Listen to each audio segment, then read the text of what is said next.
BTR नि रायजो राजाफोरनिसिम आं गरजा मुसाहारिनि खुलुमनायखौ नोंथांमोनहा जासिग्रोबाय। दिनै आं नोंगौ गमामायैनो गोबां सम नोंथांमोनहा आंखौ फेसबुकनि जुगेदि वाट्सएपनि जुगेदि ससियेल मिडियानि जुगेदि गोबां खोथा होनबाय थायोमोन जे आदा गर्जन सार नोंथाङा इउपिपिएलआव फैदो, ज' आन्दलन खालामदोंमोन, ज' गभर्नमेन्ट दानायाव बाहागो लाफैदो, नोंथाङा मानो जोंखौ रायबाय थायो, नोंथाङा मानो जोंखौ एरखे खालामबाय थायो, गोबां खोथा आंखौ बुंहरबाय थायो। सोरबा एसे मोजां बुङो, सोरबा एसे गाज्रि बुङो। दा मोनसे खोथाया बेनो, आं दिनै नोंथांमोननि गेजेराव बुंथिनानै लानो नागिरदों जे जेब्ला जोङो अपोजिसनाव थायो पजिसननिखौ जोङो बुंनो गोनां जायो, बे हिसाबै बुंनाय जादोंमोन। बैफोरखौ नोंथांमोनहा गोसोआव दालासै, अननानै क्षमा होदो। दा दिनै आङो कंग्रेस नागारनानै इउपिपिएलआव फैबाय। गोबां हान्जाफोरा आंखौ गावसिनि हान्जाफोराव लेंदोंमोन, खिन्थु मोनसे जिनिसा बेनो, बयहाबो गावबागाव मोनफा चइस थायो, मोनफा लुबैनाय थायो, आरो माखासे लोगोनि सार्कोल थायो। दा बे जिनिसा जों जिहेतु आन्दलननि समनिफ्रायनो ज' जोंहा बिथां प्रतिभाखौनो होन, फंबाय लरेन्सखौनो होन, जों आन्दलन खालामबोदों। गुबुन पार्टियाव थायोमोनब्लाबो जोङो बेबायदि आदान प्रदानखौहाय लाबोबाय थादोंमोन, हाबा हुखा बेफोरबायदियाव। दा थिग बेबायदिनो जेब्लानाखि आङो कंग्रेसखौ नागारो, बिथांमोनहा आंखौ कन्टेक्ट खालामबाय, खावलायबाय जे नोंथाङा इउपिपिएलआव फैदो, जों ज' मावलांसै।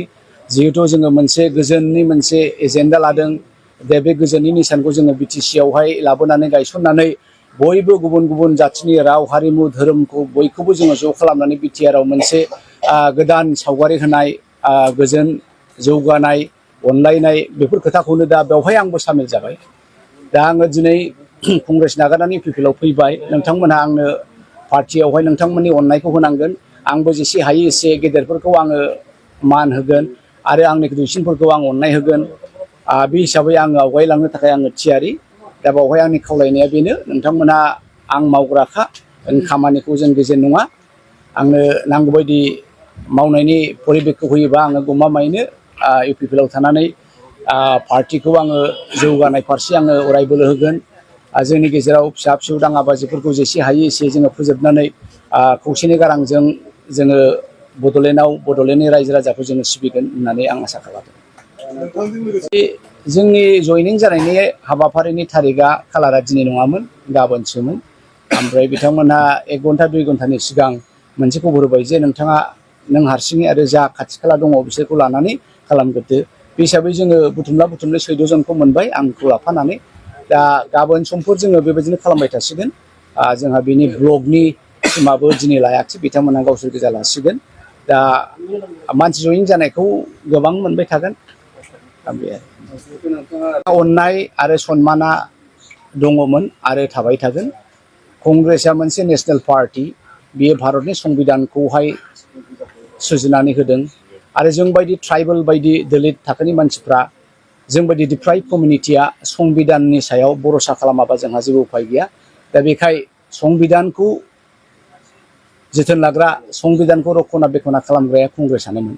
नाथाय आं दिनै कंग्रेसखौ, नेसनेल पार्टिखौ नागारनायनि जाहोना बेनो जे कंग्रेसआ, आसाम प्रदेश कंग्रेस कमिटिया बिटिआरखौ लानानै बिथांमोनहा जेबायदि सिन्था खालामनांगौमोन बेखौ बिथांमोना सिन्था खालामाखै। आङो 6 मासनि सिगांनिफ्रायनो राहुल गान्धीखौ सेकेन्ड टाइम लोगो मोननाय समनिफ्रायनो होनबाय थादों जे नोंथांमोनहा बिटिआरनि इलेक्सनखौ माबायदि सानदों। दा बे खोथाखौ आं गले गले AICC लेभेलावबो रायथिदों, APCC लेभेलावबो रायथिदों।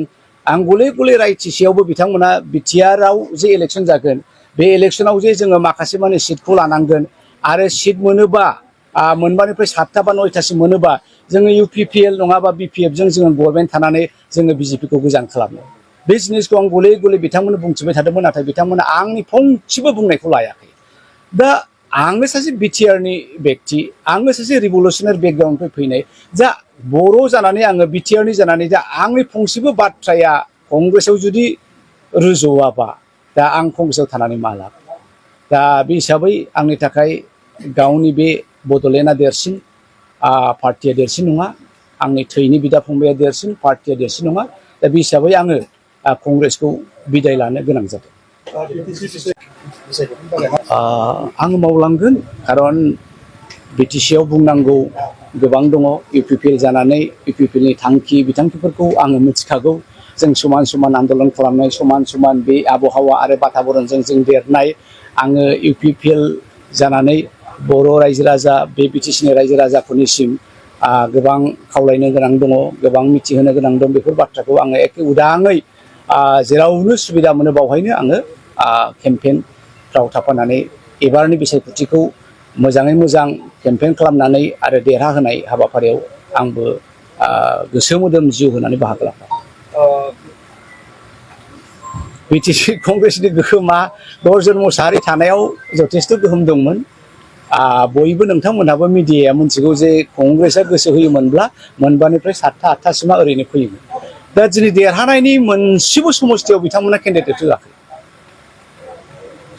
कंग्रेसआ दादों BTCआव गरजनानै दादों BTCआव कंग्रेसखौ दा गरजनानो बबेहाय सोर केन्डिडेटखौ होनांगौ बेहाय जेबो आखाइ गैयाब्ला दा देरहागोना बोरै दा आङो नुदों दिनै कंग्रेसआ BTCआव बोलो होथारोबा मोनसेसो मोननो हागौ बिनि बांसिन बिथांमोनहा मोननाय नङा आरो हयथ' मोनसेखौबो मोननो गोब्राब जागोन नामा दा खोब दुखुनि बाथ्रा कंग्रेसनि सोमोन्दै आं दिनै गाज्रि बायदि बुंनो लुबैयाखै जे बिथांमोननि नाजानाया बिथांमोननि दिनैनि बे BTCनि बिसायख'थिखौ लानायनि हाबाफारिया स्ट्रेटेजिया मिस्टेक जादों।